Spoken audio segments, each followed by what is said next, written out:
Vamos agora para o nosso último autor, que é o Werner Schmidt, e a gente vai estar falando aqui sobre o livro de Juízes a partir, né, da perspectiva que ele tem, parecida com a do Sincre e do Rendtorff, que fala sobre a teoria, né, documental da obra historiográfica deuteronomista, certo? Vamos lá. Depois da conquista da terra, começa com a época de Juízes, uma época fundamentalmente diferente para a obra historiográfica deuteronomista, condicionada pela mudança do comportamento de Israel. Durante a vida de Josué, o povo se mantinha fiel a Javé. Josué capítulo 24, versículo 31, e Juízes capítulo 2, versículo 7. Mas agora comete apostasia, passando a adorar deuses estranhos, os Baalins. Israel enfrenta dificuldades que os juízes podem reverter, embora apenas o consigam temporariamente, até que Israel de novo se mostre desobediente. Capítulo 2, versículo 11 em diante, capítulo 3, versículo 7 em diante, capítulo 4, versículo 1 em diante, capítulo 6, versículo 1 e 6 e outras passagens. Lembra? O povo de Israel fez o que era mal aos olhos do Senhor, por isso o Senhor o entregou na mão dos seus inimigos, e aí o povo clamou ao Senhor, e o Senhor atendeu o clamor do povo, levantou um libertador e teve paz durante tanto tempo. E o povo voltou a fazer o que era mal, e aí vai, né, nessa roda aí. E nesse caso aqui, a gente, por exemplo, observa, de acordo com um esboço,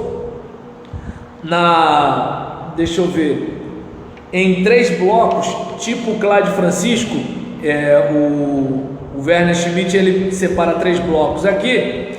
No primeiro bloco, a gente tem no capítulo 1, introdução, possivelmente anteposta posteriormente, certo? Anteposta posteriormente, ou seja, depois que eu terminei, eu faço a introdução. Relato ou breves informações distintas sobre a conquista da terra. Esta conquista é descrita, ao contrário da orientação pan-israelita do livro de Josué, como empreendimento de distintas tribos, sem a liderança de Josué, o que historicamente é mais provável. Assim chamada relação negativa de posse, versículo 19, 21, 27, conferir com Josué capítulo 15, versículo 63, capítulo 16, versículo 10 e capítulo 17, versículo 11 em diante. No capítulo 2, do versículo 1 ao versículo 5, nós temos a subida do anjo de Javé, conferir com Êxodo 23, versículo 20 e com Êxodo 33, versículo 2. Ele vai de Gilgal para Boquim. Parte 2, vai do capítulo 2 ao capítulo 16. A gente tem aqui a parte principal. Temos então aqui, do capítulo 2, versículo 6 ao capítulo 3, versículo 6, observações introdutórias de cunho histórico-teológico sobre a relação com Deus de todo Israel. Só um instantinho aqui. Isso. Ninguém. Então, a gente tem aqui, deixa só eu observar se está dando tudo certo. Espera aí. Perfeito. E então, espera aí, só um instante.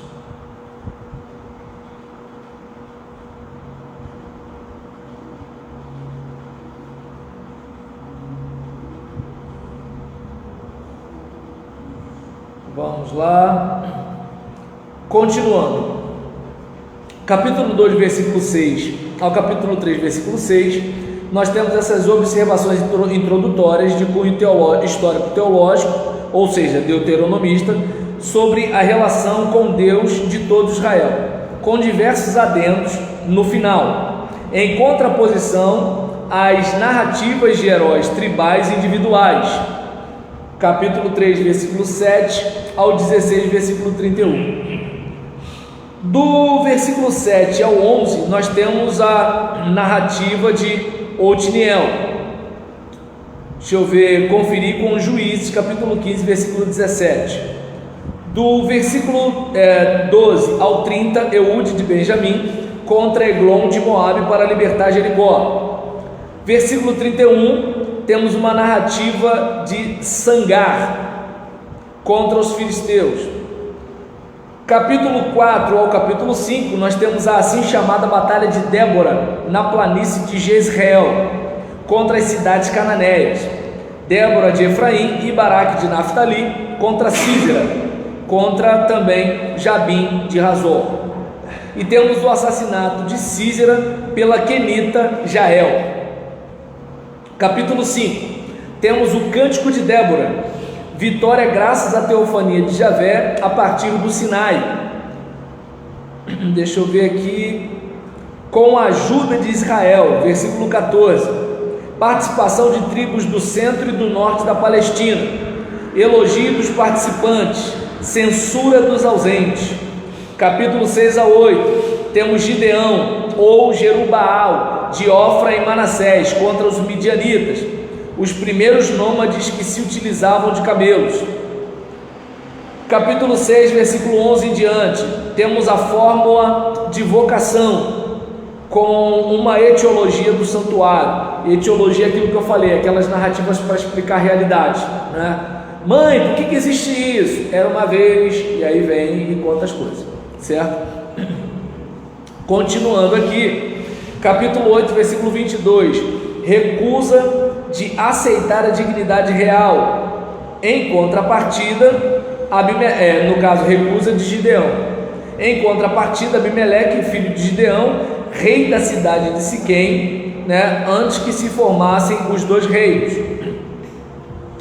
Versículo 7 ao 15, temos a fábula de Jotão, uma abordagem crítica da monarquia. É aquele caso, não sei se vocês já leram essa narrativa, em que ninguém estava querendo liderar o povo. Aí, nisso que ninguém queria liderar o povo, apareceu, né, uma liderança que não era a melhor liderança. Ou seja, tá dando para entender? Só vai ter gente ruim, porque gente boa não se dispõe, certo? E aí, continuando aqui, capítulo 10 a 12, temos Jefté de Gileade contra os amonitas. Ele era simultaneamente um herói tribal e um juiz. Capítulo 12, versículo 7. No capítulo 10, versículo 1 a 5, no capítulo 12, versículo 8 a 15, nós temos a relação dos assim chamados juízes menores. E no capítulo 13 ao capítulo 16, nós temos Sansão de Dan contra os filisteus. Nós temos as sagas de heróis populares. Falamos da primeira parte, que tem a introdução, da segunda parte, que é o miolo, a parte principal, e a terceira parte, que Werner Schmidt ele coloca como 2 adendos. E nesse caso aqui, esses 2 adendos reportam-se à situação vigente antes da monarquia. Capítulo 17, versículo 6, capítulo 19, versículo 1, capítulo 21, versículo 25. Como não havia rei em Israel, cada um fazia o que bem entendia. Está dando para entender? Gato não está em casa, o rato faz a festa. E assim vai. É desse jeito, entende? E nesse caso aqui, capítulo 17 ao capítulo 18, temos a idolatria de Miqueias, a justificativa do santuário da tribo de Dan. sua migração para o norte. Do capítulo 19 ao 21, nós temos o crime abominável de Gibeá e temos a guerra pan-israelita, originalmente apenas de Efraim, não sei, contra Benjamim, confronto entre tribos de Israel, também no capítulo 12, versículo 1 em diante. Então a gente tem aqui esse esboço, e de acordo com Werner Schmidt, a interpretação da história se expressa num primeiro momento na introdução de Juízes 2, versículo 6 em diante, que corresponde ao discurso final do primeiro livro de Samuel, capítulo 2. Ocasionalmente se manifesta em passagens mais extensas, Juízes 10, versículo 6 até Juízes 16, inclusive na forma de palavra profética, capítulo 6, versículo 7 ao 10. Por fim, em diversas observações isoladas, capítulo 8, versículo 33 e outras. Parece que a esta exposição histórica precederam sobretudo duas tradições diferentes provenientes dos primórdios de Israel, entre a tomada da terra e a formação dos reinos. Então a gente tem essa possibilidade.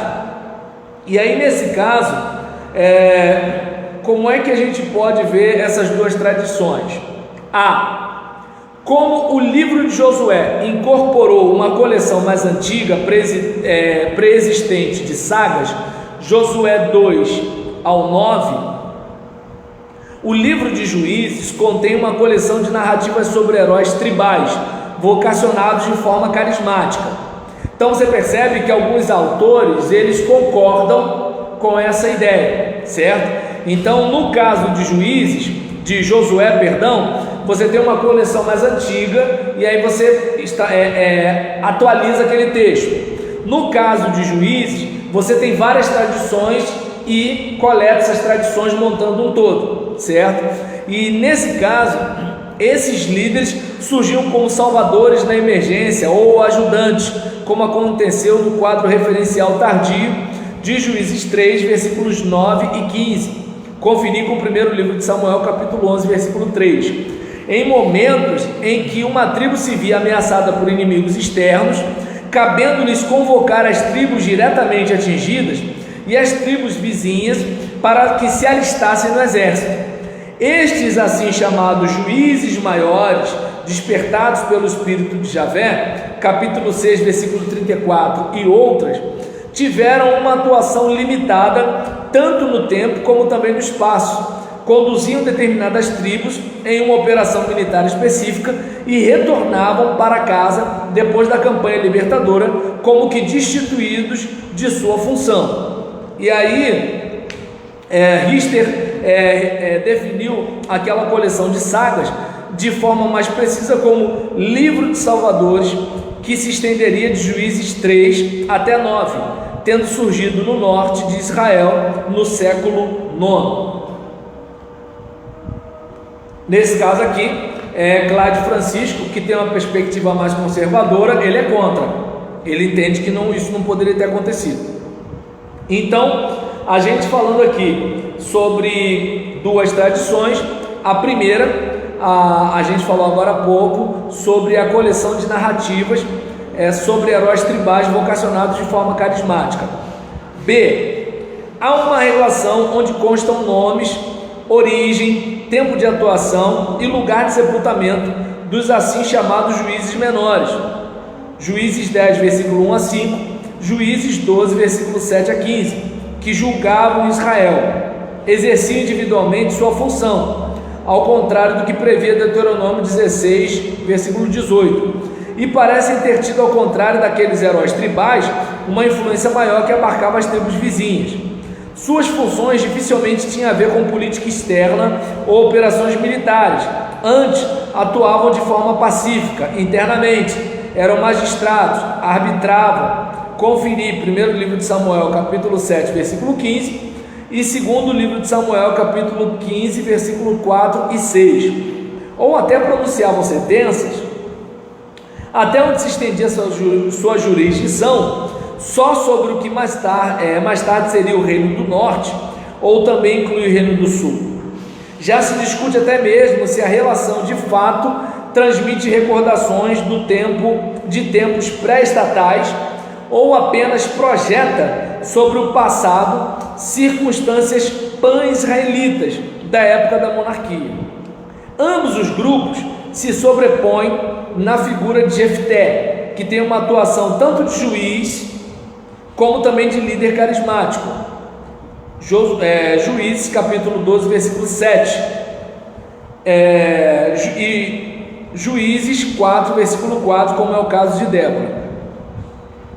Provavelmente inspirada nesta tradição, a obra historiográfica deuteronomista justapõe ambos os fenômenos. Talvez os heróis tribais tenham se transformado em juízes maiores, apenas pela sua identificação com os juízes menores. É o que pode ser. Num primeiro momento, o acontecimento de que falam as sagas de heróis é singular e particular, mas no decorrer da história traditiva amplia sua significação. Em analogia com o processo por que passam as sagas e lendas de santuário da época patriarcal, também as narrativas tribais da época dos juízes são relacionadas com todo o Israel e com isto tornam-se de fato, ou pelo menos em medida crescente, testemunho da fé em Javé. A iniciativa humana recua para segundo plano, para que Israel não se vanglorie. Ajudei-me a mim mesmo. Juízes 7, versículo 2. Esta interpretação teológica mais tardia culmina na recusa da dignidade real por parte de Gideão. Nem eu, nem meu filho, mas Javé dominará sobre vós. Capítulo 8, versículo 22. Além disso, a obra historiográfica deuteronomista insere as tradições no seu quadro referencial global e configura o que, segundo a tradição, acontecia uma vez aqui, outra vez acolá, como um acontecimento típico, que se repete de forma quase que constante: apostasia de Javé, assédio dos inimigos, apelo de socorro dirigido a Javé, salvação e nova apostasia. Por isto se perguntou de forma crítica se neste programa histórico-teológico do livro de Juízes, Israel não pagou um perigoso tributo ao pensamento circular vétero-oriental. Certamente, o livro de Juízes descreve a repetição por várias vezes da mesma situação ou de outra que lhe é similar. Todavia, falando em imagens, o que parece constituir um círculo é antes uma espiral dirigida em determinado sentido. A sucessão dos acontecimentos tem, ao lado do movimento circular, um movimento progressivo. A época dos juízes, de antemão, flui em direção à época da monarquia. Então parece, por isso que alguns entendem que a obra historiográfica deuteronomista, ou ela está no período dos reis, ou ela está no final do período dos reis, e alguns chegam a dizer que ela está no período do exílio babilônico. Por quê? Porque ela vai contando a caminhada degradante do povo. Lembra quando você começou cheio de fé, queria evangelizar até o poste, pregar para todo mundo, mas você começou a entrar no esquema. Você começou a não bater de frente com fulano, que é fechamento do pastor. Você começou a não bater de frente com Beltrano, que era filho, do irmão fulano de tal influente. Você começou a fazer média com aquela irmã que tinha 6 filhos na liderança da igreja. E aí nisso você começou a botar o teu caráter em segundo plano e você começou a colocar a sua pretensão política de ascensão ministerial, de carreira ministerial à frente. E aí nessa brincadeira você pouco a pouco foi se perdendo e não percebeu, mas quem está registrando a sua história está anotando. Parece que foi mais ou menos assim. E é claro que enquanto eu falo isso com vocês, eu fico pedindo que Deus me guarde. Eu não queria terminar com forma de pregação não, mas assim, lendo aqui, eu fico pensando na minha vida, né? Eu fico pensando no meu ministério, e eu fico pensando em tanta gente boa que pisou na jaca, tanta gente bem intencionada que caiu no bueiro, né? E, por exemplo, tanta gente, né, que não presta, que conseguiu corromper gente que prestava, né? E gente que de repente, lembra de Sansão? Vivia pisando na bola, não dava nada, então ele ia pisando na bola, não dava nada. Aí, gente, meu coração chega a ficar apertado. Sansão, os filisteus estão vindo. Diz o texto que ele se levanta com aquele sentimento de: vou ter o mesmo sucesso que eu sempre tive. E o escritor diz: mas ele não sabia, Fernando, que o Senhor não era mais com ele. Gente, dói a alma, dói a alma. Não sei vocês, mas quando eu leio essa passagem, eu esqueço Sansão. Não se afaste de mim do teu espírito. Gente, quando eu leio essa passagem, Fernando, Renato, eu não penso em Sansão, eu penso em mim. Eu fico assim: meu Deus, Porque mordeu, né? meu Deus. E ele achando assim: não deu nada. Aí eu pergunto: quantos de nós não está assim? Não, eu fiz, está acontecendo, né? Está sendo contado. Mas A conta vai chegar. posso fechar?